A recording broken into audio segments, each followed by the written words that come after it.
¿Verdad? Ahora sí. Buenas tardes. Quiero agradecer el honor de haber sido invitado a un encuentro de esta trascendencia, en particular a Monseñor Marcelo Sánchez Orondo y a mi amigo Gustavo Vera, que tenemos muchos años de trabajo en común, precisamente combatiendo las cuestiones que son objeto, estas cuestiones indignas que son objeto de estas dos jornadas de encuentro. Así que creo que esto es juntar así representantes de la justicia de tantos lugares del mundo y tanta gente involucrada en estas temáticas. Es parte del milagro que está generando el Papa Francisco, ¿no? Una revolución espiritual, una revolución moral y una revolución de las conductas humanas, ¿no? Y esto es una esperanza tremenda que nos genera a todos los que luchamos por un mundo más justo. Pensar esta temática, yo creo que hay que partir precisamente, decir, ¿por qué pasa esto que pasa? ¿Por qué la trata? Trata de personas hubo siempre, esclavitud hubo siempre, pero ¿por qué mientras el mundo avanza en tantas cosas, la ciencia, la comunicación, estos males del mundo, en lugar de retroceder, crecen o son cada vez más graves? Y yo creo que la encíclica Laudato Si, Francisco lo dice, hizo una síntesis al comienzo, Gustavo, pero creo que hay que manejar esos tres conceptos que el Papa Francisco define esto que nos pasa, ¿no? Y que es el resultado de esto que nos pasa, que es el paradigma tecnocrático, que es esa adoración humana del poder sin límite, y lo que Francisco llama el relativismo práctico. Es decir, que la gente piensa solamente en su interés personal, abusado por los medios de comunicación. Hay como toda una cultura que lleva a eso. Bueno, la consecuencia de esto es lo que vivimos. No es solo la parte mala del asunto, que es la corrupción, la trata, el trabajo forzoso, el narcotráfico, sino la concentración económica. La concentración económica es un mal también. Es un mal que genera todo este tipo, porque todos los que hablaron dijeron que precisamente estos males se nutren de los sectores más desposeídos de la tierra. Y los sectores más desposeídos de la tierra son las víctimas de esa concentración económica. Entonces, me da la sensación que Francisco hace una revolución cuando acierta en el planteo que hay que cambiar de paradigma. Y yo creo que es un pensamiento que también va creciendo en otros lugares. A la vez es una prueba, quiero creer que es una prueba de la salud de la humanidad, que es el cambio de paradigma en muchas cosas, no solo en el derecho, en la vida, en todo, que es que el hombre domina la naturaleza, esa apotegma cartesiano que marcó casi 300 años de la vida de la humanidad, por ese otro que plantea que el hombre es parte de la naturaleza. Francisco dice, no somos los dueños de la tierra, del universo, somos administradores de la casa común. Y esto me parece que es fundamental. Es fundamental profundizar esta cuestión, porque si no, no vamos a entender o no vamos a poder combatir todo esto que nos comprometemos en este encuentro. Porque hay aspectos positivos que tienen un pro y tienen un contra. Muchos han dicho, y con razón, el dato positivo que es la preocupación de las Naciones Unidas, por ejemplo, en la Agenda 2030 para un desarrollo sostenible, donde plantea esta y muchas otras cuestiones que hacen a la necesidad de cómo tenemos que concebir el mundo y la organización social y política de los estados para poder trascender y derrotar a nuestros males.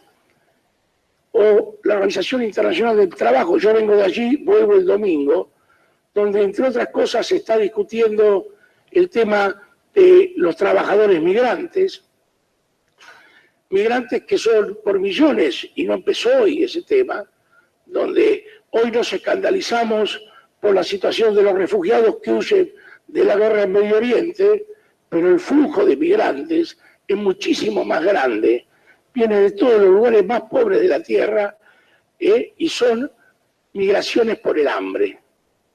Y esto demuestra esto que decía antes del dolor de la concentración económica y de los problemas que genera, porque está claro que son los migrantes buena parte de la carne de cañón que generan esta temática que estamos tratando hoy día.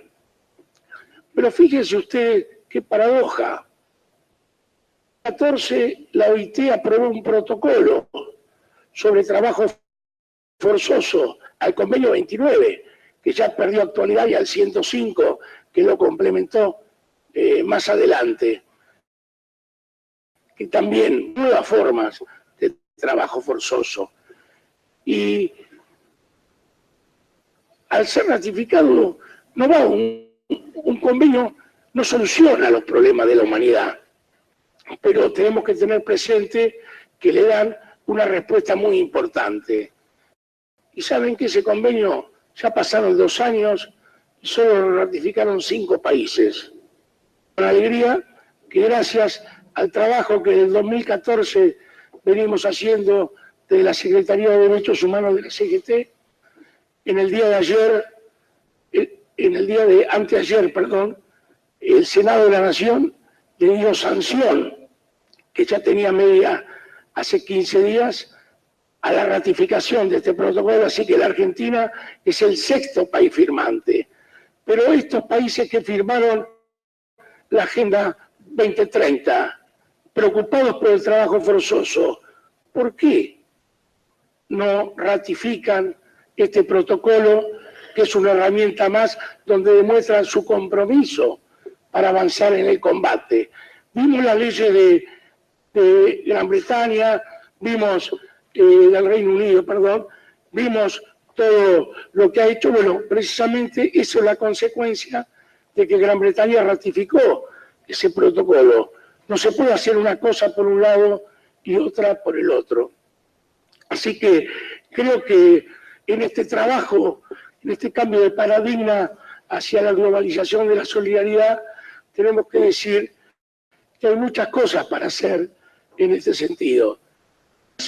Venimos trabajando firme de hace 3 años en una campaña sobre el trabajo forzoso en todas sus formas, que nos ha costado, pero vamos obteniendo paso a paso, tal vez no con la rapidez que pongamos, la solidaridad de la justicia, el involucramiento de la justicia en la persecución y el castigo de los culpables. Pero hay muchas cosas para aportar. Primero, como se decía acá, tenemos que cambiar algunos paradigmas, porque hablamos de crimen organizado y no nos podemos quedar en el análisis del hecho ilícito en particular. Para investigar habrá que cambiar las leyes, habrá que llevar acuerdos multilaterales, sino que tenemos que tratar de avanzar persistentemente en ir hacia las mafias, ir hacia ese crimen organizado, que muchas veces se enlaza con empresas lícitas o con negocios o con bancos o entidades financieras lícitas, pero que generan una red que nosotros matamos al gusano, pero no vencemos la infección, o matamos a un germen, pero no vencemos a la infección, que genera prácticamente una septicemia. Un desafío grande es ir a una colaboración de los países. Se plantea el tema de la jurisdicción. Yo creo que si asumimos que estos son temas tremendamente importantes para la humanidad, tendríamos que ver cómo. Porque no puedo entender cómo los países entregan su jurisdicción frente a imposiciones de convenios comerciales y no pueden hacerlo para combatir delitos que son definitivamente de lesa humanidad y así tendrían que ser considerados por la comunidad internacional. Capacitación, se habló de muchísimas cosas, del rol de los jueces, de los fiscales. Yo me detengo en la defensa pública. El concepto de defensa pública hay que ampliarlo a la protección de las víctimas, no solo mientras dure el proceso, sino para garantizar la reparación económica por parte de los responsables de ese calvario que les ha tocado vivir. Es reformular muchas situaciones para llegar al objetivo que tenemos. Yo digo, además, que en esto la justicia no puede actuar sola. Acá hablábamos de muchos países que se daban cifras de los casos, de las sentencias. Y no hablamos, por otro lado, se hablan de las cifras globales de los sometidos a esta situación indigna de esclavitud en sus distintas formas. Si sumamos los casos que tuvieron resolución judicial al número, nos tiene que dar vergüenza. Entonces, tenemos que hacer nacional e internacionalmente estadísticas reales de cuál es la magnitud en cada uno de los países de esta cuestión para saber si la tarea que hacemos del ámbito de la justicia y de todos los demás ámbitos es trascendente o solamente termina siendo un gatopardismo porque cambiamos algo para que no cambie su esencia.